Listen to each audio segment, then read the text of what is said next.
Hello साथी, आज मैले काँचो आँपको खट्टी मिठी अचार बनाउन लागेको। त्यसको लागि सामग्रीहरू मैले तेल, सोप, खुर्सानी, नुन र चिनी राखेर बनाउन लागेको छु। पहिला मैले कराई बसाले।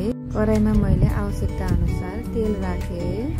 तेललाई तातिसकेपछि मैले त्यसमा मेथीलाई फुराउन राखे। मेथी फुराइसकेपछि मैले त्यसमा फेरि खुर्सानी एड गरेँ। सोप डढ्छ भनेर मैले पछि चाहिँ सोप पनि राखेको छु र यसलाई मैले राम्रोसँग चलाइसकेपछि यसमा मैले काटेको आँपहरूलाई सबैलाई राखेर राम्रोसँग चलाएँ। त्यसपछि मैले यसमा बेसार आवश्यकता अनुसार बेसार पनि राखेँ। सबै सामान राखेपछि मैले राम्ररी चलाएर राखेँ। त्यसपछि नुन आवश्यकता अनुसार नुन पनि राखेँ मैले यसमा। चिनी चलाइसकेपछि फेरि मैले चिनी पनि आवश्यकता अनुसार राखेको छु। एकछिनसम्म चलाउँदै पकाउँदै गरेर यतिको भएको छ। मेरो खट्टी मिठी अचार रेडी भयो। धन्यवाद।